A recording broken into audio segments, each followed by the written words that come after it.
Magandang araw, magandang hapon at magandang gabi sa ating mga kababayan sa iba't ibang panig ng mundong ito. Muli po nagbabalik Coach Oli News PH o Coach Oli na lang, okay? Sa mga banateros, banateras, worldwide, shout out po sa inyong lahat.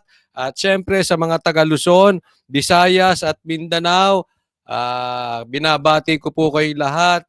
Bagamat alam natin na tayo po ay nagugutom dito sa bansang Pilipinas, kapit lang po, matatapos din ang pinagdudusahan natin ngayon. And again, sa mga banateros, banateras, worldwide, baka po tayo ay ipadala kung saang bansa, no? So, standby na lang for announcement and hopefully kung saan man tayong bansa mapunta masamahan niyo ako at magkita-kita po tayo doon at tayo po ay mag-meet and greet, magkwento-kwentuhan po tayo diyan, ha? Muli po, huwag pong kakalimutan sa mga team PDP, sa mga team Suka at higit sa lahat, ha, ito na po ang ating isigaw. Team Duterte. Yan, ha? Yan na po ang team talaga natin. Team Duterte. Huwag po kakalimutan, i-like po itong vlog na ito nang sa ganoon mas ikalat pa ito ni YouTube. And syempre, sa mga hindi ko pa po subscribers, subscribe naman po kayo, ha. Wag pong kasi napaka-importante pag kayo nag-subscribe dahil lalabas po itong video natin sa inyo, no? So hindi natin alam baka mamaya katulad lalo na kung sa Facebook po kayo ay nanonood, medyo naka-shadow ban tayo doon. So, better yet, nakasubscribe po tayo. Okay? Muli, Coach Oli, News PH. Ito po ang magiging topic natin ngayon, PRRD. Ipayayari pag umuwi. Nako, delikado yan. Ha? Talagang pwedeng maging Ninoy Aquino itong si PRRD. Hindi ko po kinukumpara, ha. Mas di hamak, mas maayos at magaling na leader si PRRD kaysa kay Ninoy, okay? Yung pagyari lang. Pangalawa, ipako-contempt ang hindi mag-a-attend ng hearing. Tulfo sa pool. O bakit naman nadamay ang Tulfo? Oo, kasalanan mo yan, BBM. Pati Tulfo tinamaan. Pangatlo, isa na namang vlogger ang kinulong. Marami pang isusunod. Tingnan natin. Ha? Kasi may mga talagang mainit sa mga vloggers. But anyway, pag-usapan natin yan maya-maya. Okay, hindi ko na po pagtatagalin. Diretso na po tayo agad-agad sa topic dahil kay Coach Oli, bida ang balita. Unahin po natin ito, mamaya na po yung patungkol kay bakit nadamay, bakit tinamaan ang Tulfo. Okay? Ito muna, PRRD, ipayayari pagka umuwi. Nag-thank you si Vice President Sara Duterte kay Bakit ka naman nag-thank you, BP Sara, kay Bongbong? O, sige. Pangulong Bongbong Marcos.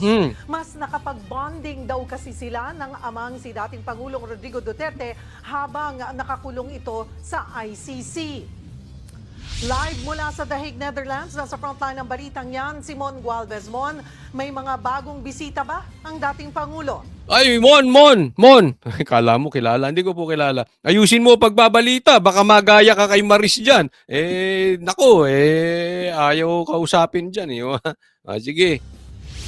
Cheryl, pasado alas 12 na ng tanghali dito sa The Hague, Netherlands at kaming abogado pa lamang ng kampo ni dating Pangulong Rodrigo Duterte ang namataan natin na pumasok dito sa ICC Detention Center kahapon. Ako talaga, I'm really hoping at inaayos na po. Sana. Makadating dyan sa Netherlands pero mukhang hindi pa sa lalong madaling panahon. Siguro after the election, no, kasi marami tayong inaasikaso. Tayo po ay nangangampanya sa PDP, no. But I really hope makapunta ako diyan sa Netherlands. And sana nga bago ako makapunta ng Netherlands, umuwi na si PRRD. Mamaya po may ikukuwento ko. Maaaring makauwi si PRRD. magkakasamang pumasok dito sa loob sina VP Sara Duterte, kanyang kapatid na si Kitty, maging ang ina ni Kitty na si Hanlet Avacenia. Tumagal sila ng halos 3 oras dito sa detention center at sinabi nga ni VP Sara na nagkaroon daw sila ng father-daughter relationship ng mag-ama. Sabay-sabay lumabas sa Scheveningen Prison sa The Hague, Netherlands, sina Vice President Sara Duterte. Alam mo, kapatid niya si ang ganda tingnan yan. Yang picture na yan, it says a lot. Siyempre yung kanyang half-sister at siya yung kanyang stepmom. Malaking bagay po yan. Kitty at nanay nitong si Hanlet Avancenia. Ito ang unang beses na magkakasama ang tatlo sa pagbisita kay dating Pangulong Rodrigo Duterte sa loob ng ICC Detention Center. Halos 3 oras din silang nagtagal sa loob. Aminado si VP Sara, ngayon lang sila nagkaroon ng mas mahabang bonding ng ama. This really is ironic, but I have to thank Bongbong Marcos. Naku, huwag mo sabihin yan. Huwag mong pasalamatan si Marcos. Baka may magalit, mablock ayan. Baka may mablock ayan. Naku, delikado yan, BP Sara. Baka may magselos. Naku, delikado. Meron pa namang selosa. Delikado, huwag ka magpapasalamat. Boss. Kasi may balita tayo, no? May nabablock ayan dahil may selosa daw. Oo, may nagseselos kay BP Sara. Dako, delikado. Yung pagpunta-punta nga lang daw ni BP Sara sa Davao at saka si nako, delikado. Huwag ka baka mag-isip na naman tumira na naman tapos manggipit na naman. Nako, delikado. Wag, BP Sara. Ingat lang, ingat. There was forgiveness between me and PRD for all that has happened in our lives. Alam mo, ito sa akin I'm sure tuwang-tuwa si PRRD. Kasi isipin nyo, inamin naman ni BP Sara, naging close sila mag-ama dyan, And malaking bagay yun para sa isang tatay. I should know, no? And syempre, nakikita niya yung anak niya na dalawa yung ina, na nagkakasundo. Alam mo, para sa akin, at alam ko ganyan din ang iniisip ni PRRD, regalo yan. Para sa akin, nakuha ko na yung tagumpay. Kahit ako kinulong ng ganyan, pero nakikita ko naman na mayroong prutas na nangyayari. Kasi isipin mo, sa tagal ng panahon, hindi sila ganyan ka-close. Diba? Iba ako, naniniwala ako, God moves in a mysterious way. But then again, He moves. Talagang gumagalaw, magkakasundo. At wala na siguro sa ngayon, wala na siguro sa ngayon ang isa sa pinakamasayang tatay sa buong mundo kung hindi si PRRD. Yung anak mong hindi mo close, bigla ngayon naging close mo. And then watching her, the Vice President, I'm sure he is very proud. Nakasama si Kitty. Ay, nako. Ready nang mamatay. Kung ako yan, ready na ako. Kasi alam naman natin yung pinagdaanan nito 'di ba? At again, ulitin natin, aminado naman si BP Sara dyan, no? Kaya ito sinasabi ko nga, this is blessing in disguise.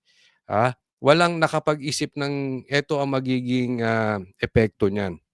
Kasi alam natin, sa ating mga lalaki, especially sa atin, sa ating mga breadwinner, we are very busy. Kahit po kay Isko, in-explain niya yan sa amin. Sabi niya, nung after presidential election, gusto na niya mag-retire kasi gusto niya munang manahimik, gusto niya munang magpahinga, kasi gusto niya magkaroon ng oras sa pamilya niya dahil malaking kasalanan niya sa pamilya niya dahil karamihan na napagsilbihan niya ay ang Manila. Mas napagsilbihan niya pa yung Manila, yung kanyang political career kesa yung pamilya niya. Same thing kay PRRD, yan yung sinasabi ni BP Sara. So talagang minsan talaga nakakaligtaan yung anak, no? Dahil sa gusto nating mabigyan, tayong mga tatay, gusto nating mabigyan ng magandang halimbawa, magandang pamumuhay, magandang estado ang ating pamilya, kinukulang tayo sa oras. Kaya ito, they have time together. What a way, to exit. Hindi ko sinasabing mamamatay si PRRD, pero nakuha niya na yung regalo niya para sa akin, and what a way para to spend the rest of your days in this world, 'no? Maraming problema, but alam nyo, eto magpapalakas kay PRRD. Naniniwala ako, etong pagiging closed will give him another spirit, yung another energy, another boost of energy. Malaking bagay yan kasi siyempre nakakulong ka tas wala kang masyadong dalaw, si PRRD naman ay ano pa medyo ano yun sociable na tao, no? But again, seeing something broken, fixed, ay, maganda yan. Maganda po yan. Magandang pangitain para sa atin lahat. Magiging healthy po si PRRD. We have a relationship now, a father-daughter relationships. Dagdag pa ng bise, No, syempre kasama pa yung ano, 'di ba? O yung stepmom, o 'di ba? So happy sila. masaya siya na nakasama rin dito ang bunsong kapatid na si Kitty. Biniro pa nga raw ng ama ang dalaga dahil sa boyfriend nito. And he can't get, di ba? Yeah. Na kailangan niya umuwi kasi kailangan niya takutin yung boyfriend. Aminado si VP Sara, ipinauubayan na nila sa legal team ang paghahain ng motion para sa interim release ng dating Pangulo. Yan ay lalo't gusto raw talaga makabalik sa Davao City ng kanyang amang tumatakbo sa pagkaalkalde roon. As I told you before, I fear for his life in the Philippines. But we follow what the client wants, what President Duterte wants, and he wants to go home. Ayan. Ito, yan, medyo may laman po yan. Ako, nakikita ko po dito. May intel, Vice President po, tatandaan natin, si VP Sara is a Vice President, may intel po yan. Diba? Sinabi nga niya na mayroong gustong pumatay sa kanya at alam niya yon. And then, natatakot siya para sa buhay ni PRRD. Remember this, sinabi din niya before na parang Ninoy Aquino siya. So, ako alam ko, sa nakikita ko, merong alam si VP Sara. At the manner kung paano siya kinuha is kidnapping. Di ba? So talagang nilagay nila ang batas sa kamay nila. Hindi malayo. Huwag po kayong masasaktan, ha? Hindi ko rin po kayo tinatakot. Pero hindi malayo. Or it's possible na pag umuwi si PRRD, yayariin yan. Posible. Posible. Sa tono ni VP Sara, posible. Even Ninoy Aquino nung uuwi siya, alam niya, yayariin siya. 'Di ba? Same scenario ngayon. At nakikita natin, andyan lahat ng ingredients na posibleng gawin to kay PRRD. And yet, gusto niyang umuwi. No? Sana, wag nga magaya kay Ninoy dahil si Ninoy ginusto ring umuwi. No? At yung mga salita ni VP Sara parang dun talaga patutungo eh. Pero I cannot blame PRRD. Siyempre, mas gugustuhin na niya dahil sa sarili niyang bansa. Ha? If, alam mo, may nakausap nga ako. Isang malapit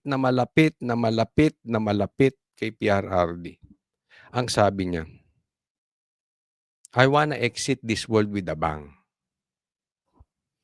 Ang ibig sabihin hindi yung quiet exit.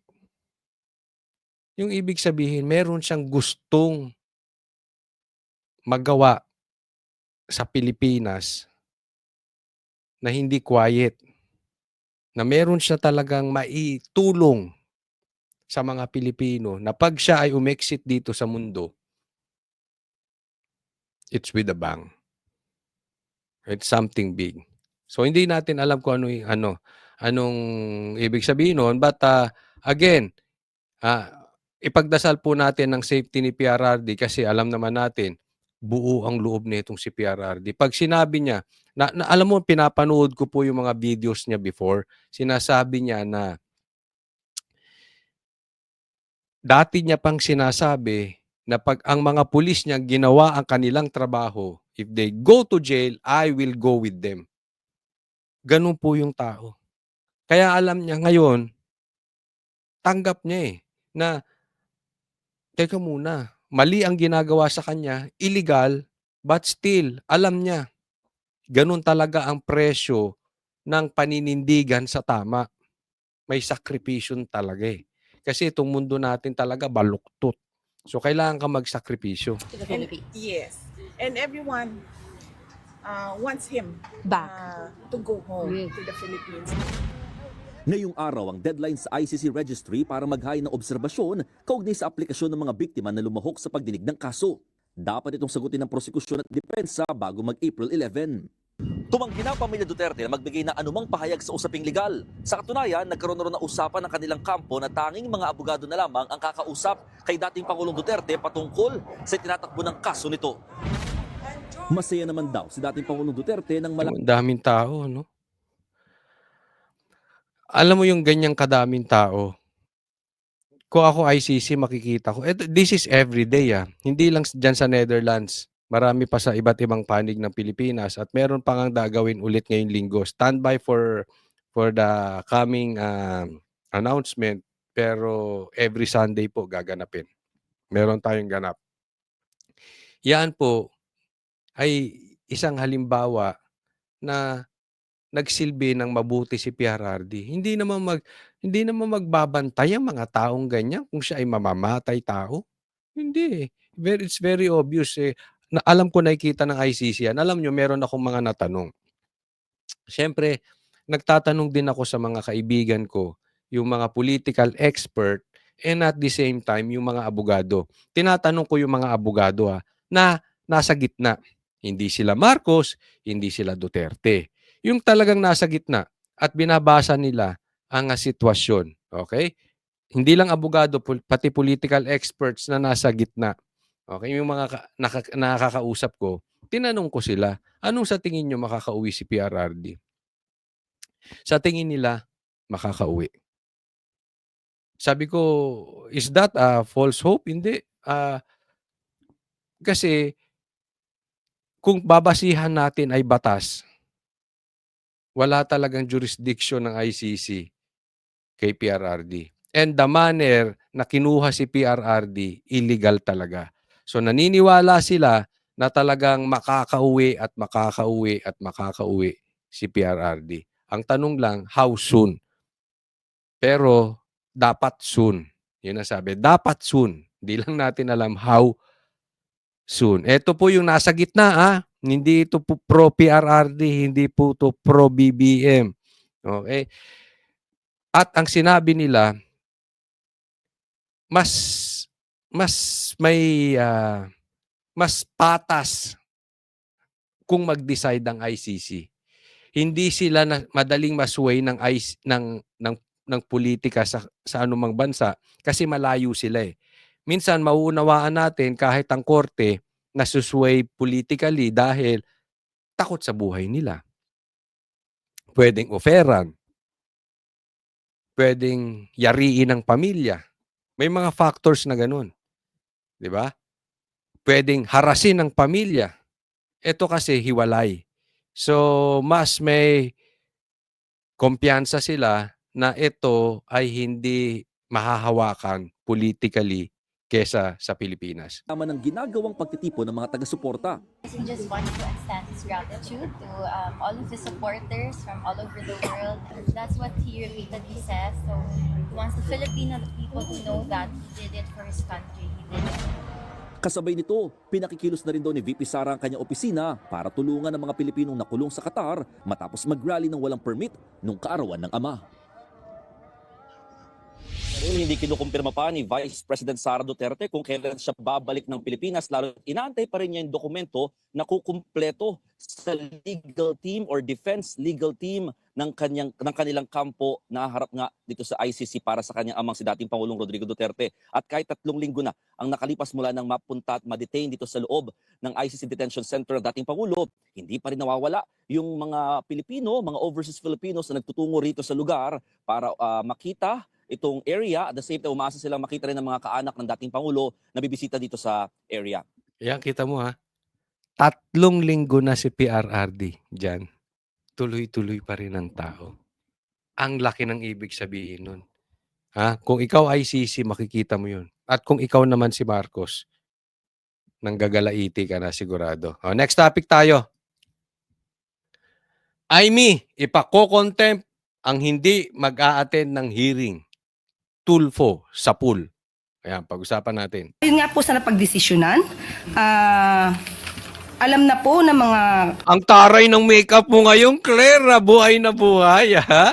Talagang pa-makeup mo, tsaka mga pa-attire mo. Vlogger na vlogger ka dyan talaga, Claire. Sige, sige, pagpatuloy mo yung pagiging fame blank.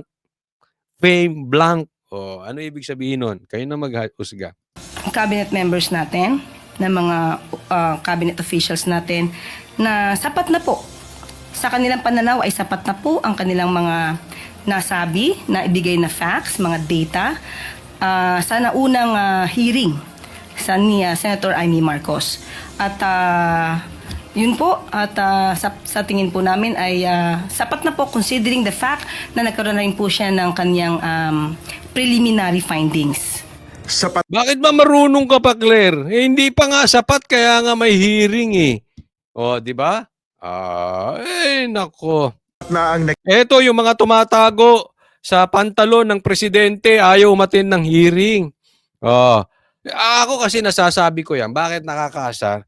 Bakit yung mga vlogger pinipilit yung umattend ng hearing? Even the president himself, PRRD, pinag-attend nyo ng hearing. The vice president, pinag-attend nyo ng hearing. Dapat, pag pinatawag, punta. Ayun, kung pwedeng hindi pumunta, edi sana hindi rin pumunta yung mga vloggers na pinapatawag. Patas lang tayo.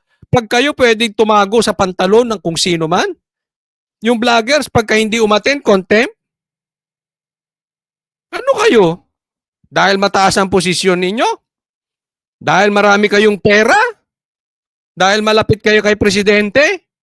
Dahil sip-sip kayo sa kay presidente? Nyo? Hindi dapat talaga patas tong mga to. Aimee, pa-contempt mo yung mga yan. Pag di nagsi-attend. Naging paliwanag ng mga dumalong cabinet members sa unang pagdinig ng Senado sa naging pag-aresto kay dating Pangulong Rodrigo Duterte. Ito ang posisyon ng Malacanang kaugnay ng isasagawang pangalawang Senate Committee hearing bukas na pinangungunahan mismo ng Yun ang maganda, tuloy pa rin ang hearing. Tuloy pa rin ang hearing. Tama yan, ituloy niya. Nang sa ganoon, pag tinuloy niya at hindi umattend, ipa-contempt. Pa-contempt mo. Pag hindi sila pumayag na i-contempt, magre-react kami mga vloggers. Ba't pag vloggers, sigaw kayo ng sigaw? Gayahin mo si Paduano. Gayahin mo si Abante. Sigaw ng sigaw. Kala mo ang lilinis. Pag pumalag, naku, dyan lang ako maniniwala kay Aimee pagka pinakontempt niya yung mga yan. Aimee, pag hindi mo pinakontempt yan, wala pa ring tiwala ang taong bayan sa'yo. O kayo ba? Di ba? Dapat tingin natin kay Aimee na ipakontempt niyang mga yan pagka hindi nagsi-attend. O ilagay nyo dyan sa comment section. Sang-ayon ba kayo na dapat patas ang pagtingin sa vlogger at dyan sa mga sekretary na yan? At dyan sa pulis na yan? Bakit si Grijaldo? Pinakulong nyo. Pinakontempt. Ba't si Torre hindi nyo mapapakulong? Pag hindi mag-attend? No. Tingnan natin. Tingnan natin ang ano nito ni Aimee. Pagka hindi, niloloko mo lang kami, Aimee. Pag hindi mo kayang ipakontempt yan, pagka hindi umattend. ang presidential sister na si Senator Amy Marcos.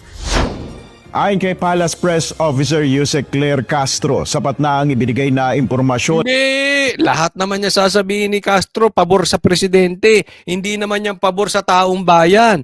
Pabor lang yan kay Marcos. Doon po tayo sa pabor sa taong bayan. Ang loyalty ay nasa taong bayan. Ang loyalty ay nasa batas. Ang loyalty ay nasa konstitusyon. Hindi ang loyalty dahil sa isang tao na nagpapasahod sa kanya. ng mga opisyal ng ehekutibo upang makagawa o makapag-amyenda ng batas ang Senado ukol sa isyu ng naging pag-aresto sa dating Pangulo. Hindi po natin masasabi na hindi naman po tinugunan ang mga katanungan kung ito po ay in aid of legislation. So malamang po ay sa Bakit ba? Doon sa vlogger ba, in aid of legislation? Anong nagawang batas doon? Kami alam mo wala naman kasing problema sa mga ganyan. All we are asking is equality. Kung bawal kay Juan, bawal kay Pedro. Kung pwede kay Juan, pwede kay Pedro. Simple lang naman yun, ma'am. Bakit? Porket secretary?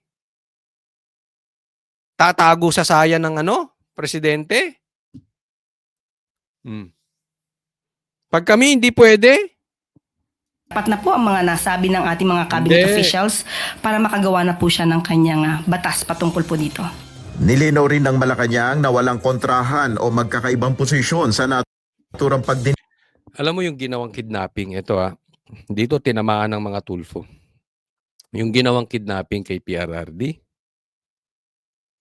tapos sinasabi nila makikipag-cooperate ang ICC, ay makikipag-cooperate sila sa ICC.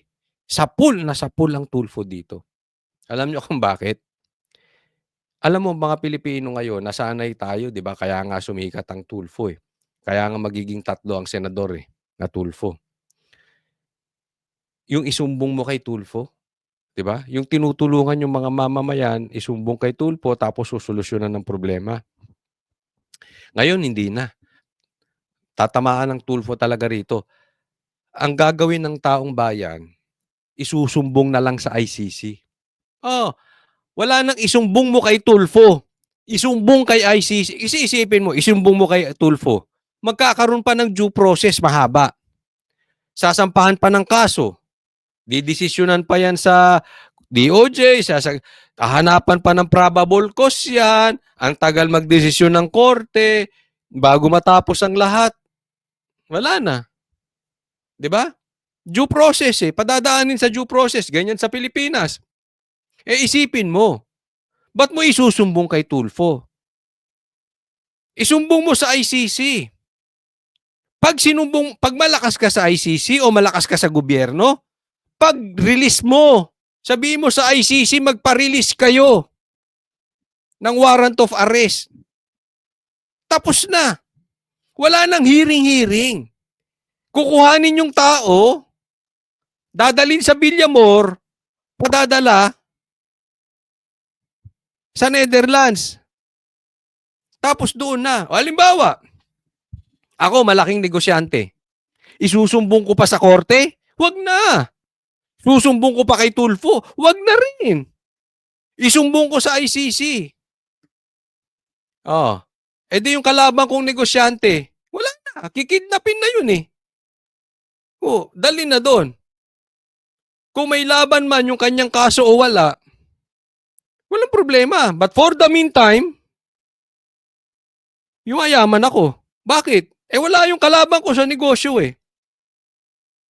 kalaban ako sa politika. Malakas. Kunwari sa probinsya ko. Sumbong mo sa ICC pag pa-release ng warrant. Coach Oli, mali ka, baliw ka. Bakit? Wala naman silang, paano ang ginawa nilang kasalanan ay hindi naman nililitis ng ICC? Bakit? Si PRRD ba may kaso? Hindi nga nakasuhan dito Fabricated lahat yung 30,000. Hindi nga sila makapaglabas ng dead body. Hindi nga sila makapag-produce ng ebidensya. Basta ang gawin, kidnapin mo yan. Basta sinabi namin. Dalin mo doon. Wala nang due process. Doon natin pag-usapan ng due process. Ako, gambling lords. Ako, drug lord. Halimbawa, baka mamaya katin yun. Halimbawa, ako'y gambling lord. Ako'y drug lord. Gusto ko patligpit. Gawan ko ng kwento. Tararat, ang pinatay niya, 30,000.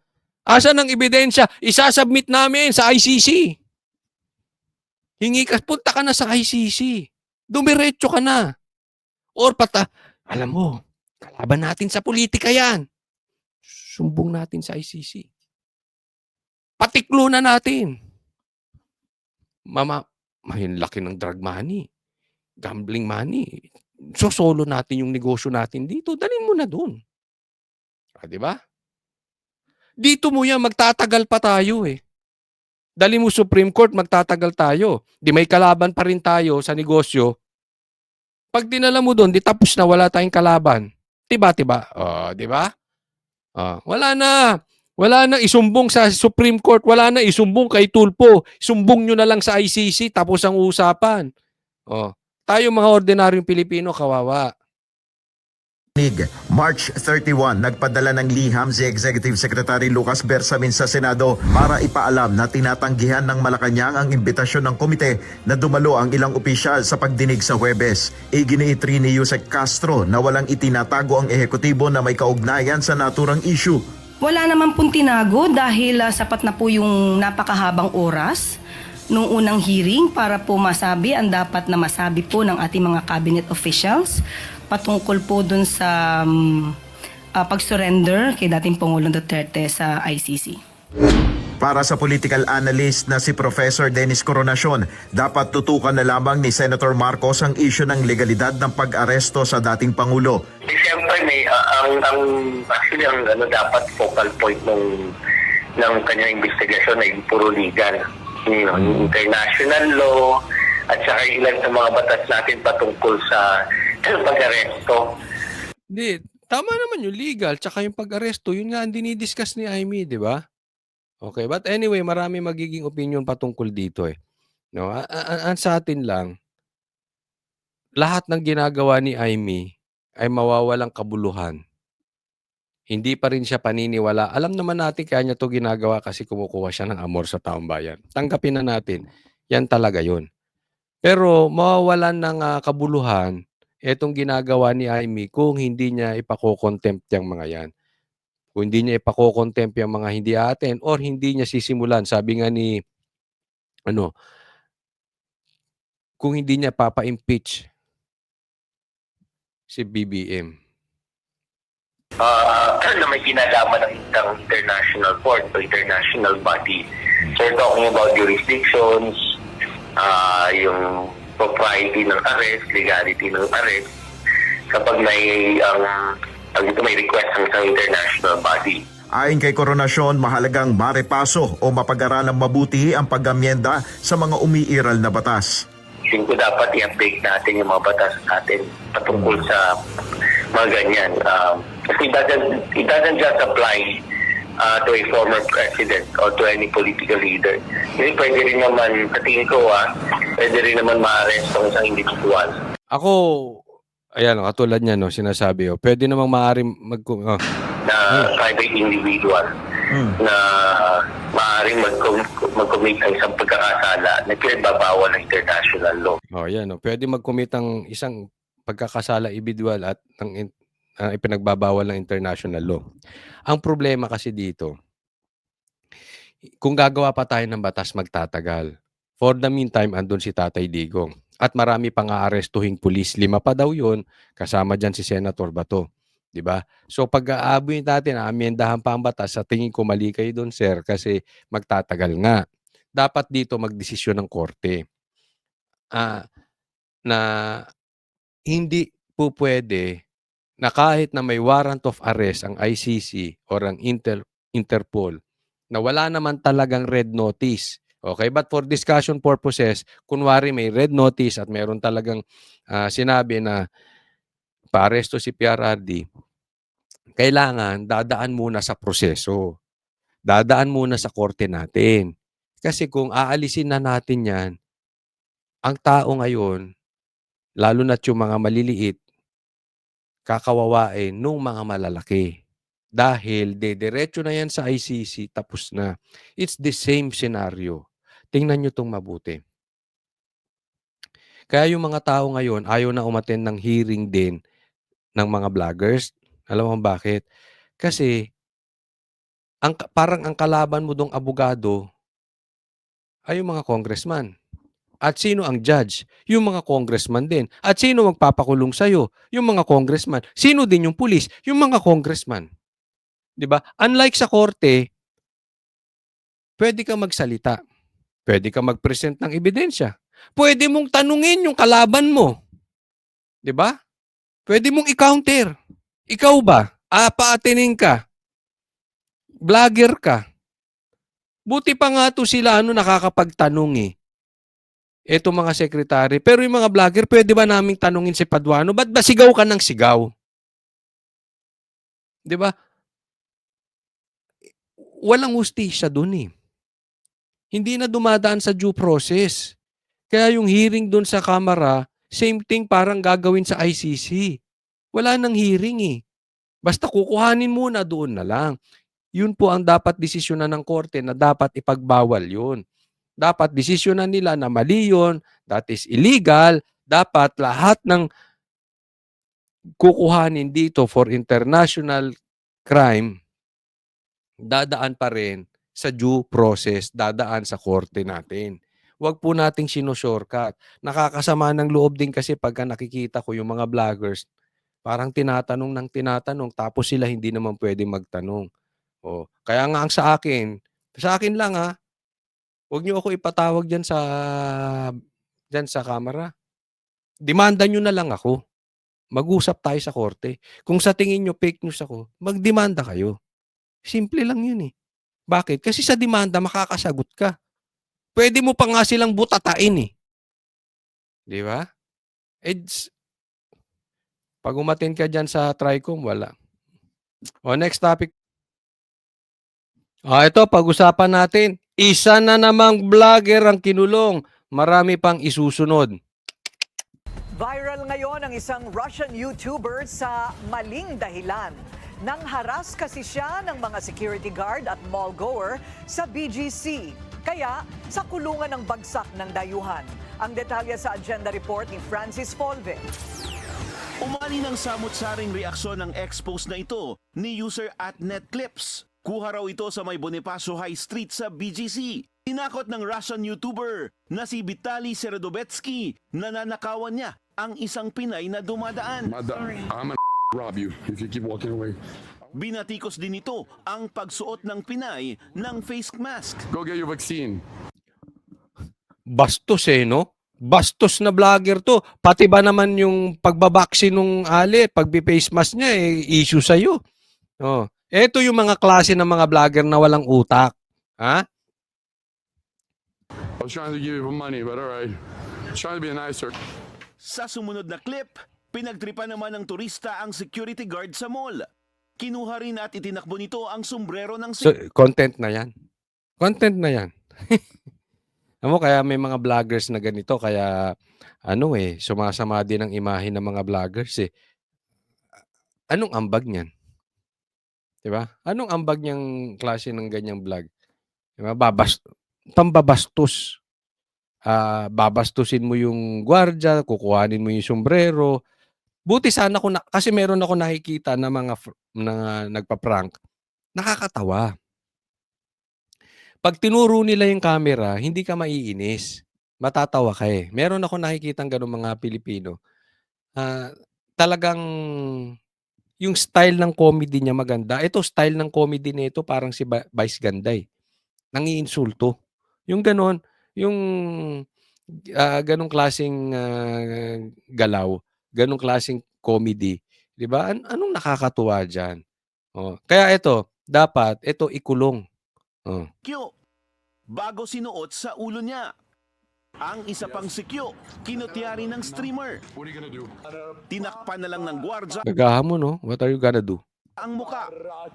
Sa repost ni ex-account user Jerica Kanindin, nanawagan siya sa Immigration at PNP CIDG na hanapin ang turista at kasuhan. Huwag daw sanang hayaan na gawin ito sa mga Pilipino sa sarili nilang bansa. Yung sabi, huwag sana hayaan ng Pilipino na gawin ito sa sarili nilang bansa. Alam nyo kung bakit? Tayo rin ang gumawa sa sarili natin yan. Alam mo kung bakit tayo binabasto sa sarili nating bansa? Kasi yung presidente natin, pinamigay na, imbis na pinagtanggol natin sa ibang bansa, kinidnap natin yung dating presidente, binigay natin sa mga puti. Kaya nakakahiya tayo eh. Ganun po kababa tayo. Ibinebenta natin ang kapwa natin para makuha natin yung mga pangarap natin sa buhay. Paano tayo gagalangin ng mga puting ganyan? No, alam mo, yung pagpapadala kay PRRD do'n sa ibang bansa, yun ay hindi mo pinadala si PRRD. Sapul tayo lahat do'n mga Pilipino. Gano'n lumiliit ang tingin ng ibang tao sa atin, higit sa lahat ang mga puti, gano'n ang tingin sa atin. Dahil ipinamigay natin yung kalahi natin, ipinamigay natin yung kapatid natin. Hindi lang po kay Tatay Digong ginawa yun. Parang ginawa sa bawat isa sa atin. What do you expect? Kaya nga kung ako lang yan, ikulong to or ibalik na dun sa bansa, pagbawalan na dito. Ganyan dapat ang galaw dyan. Huwag mo nang ano yan. Huwag nyo nang hayaang mang-abuso pa dito. Walang ginagawang mabuti, 'di ba? Ano bang naitutulong nung vlog niya? Your boy can stay back there. Put your hand on the car, man. 3 years ago, naaresto na pala ng Miami Police si Vitali. Kinasuhan siya ng felony aggravated battery noong 2020 matapos i-assault ang isang babaeng naglalakad lang. Depensa niya noon, nasa impluensya siya ng hallucinogenic mushrooms kaya nag-trip sa biktima. Ngayon, nahaharap muli ang vlogger sa isa namang cybercrime at iba pang mga kaso dito naman sa Pilipinas. Hindi ko alam kung ano yung sinasabing lulong, no? Pero droga ba yun? No? Mahirap talaga pagka ang usapan na droga, no? But, ewan ko, ano ba yun? Pakilagay nyo nga sa comment section ano ba yung kanyang, bakit siya nahuli, ano yung, kung saan siya lulong, no? Pero kung lulong siya sa ganun at yun ay droga, hindi ko po na-check kung yun ay droga, pero ano pang ikalululong mo, no? Kung alak naman yan, lasing ka lang. Kung lulong to sa droga, sa ibang bansa, malamang nagdodroga rin yan dito. Malamang yan. Hindi natin maiiwasan na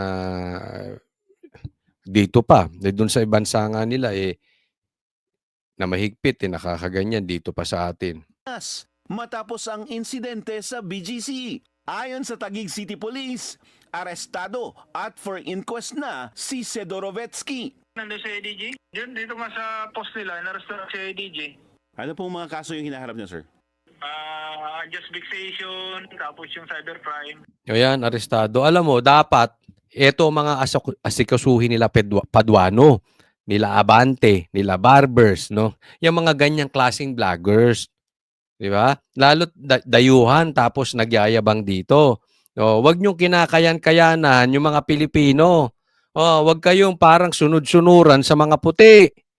Di ba? Puro vloggers ng Duterte, ng vloggers ng kapwa nyo, pero pagdating sa mga vloggers na puti, wala kayong magawa. Dapat masundan pa yan. Di ba? Hindi lang naman nag-iisa yan. Maraming ganyang mga kolokoy tingnan natin, ang galing ninyo. And alarm scandal. Hinahanap pa raw ng mga pulis ang babaeng tinakot ng vlogger habang may salaysay na para sa asunto ang mga sikyo na pinagtripan ni Vitali. Makikipagtulungan din daw sa investigasyon ng Sayang ang BGC, no? Ang ganda pa naman, na nakaraan meron namang kinidnap dyan.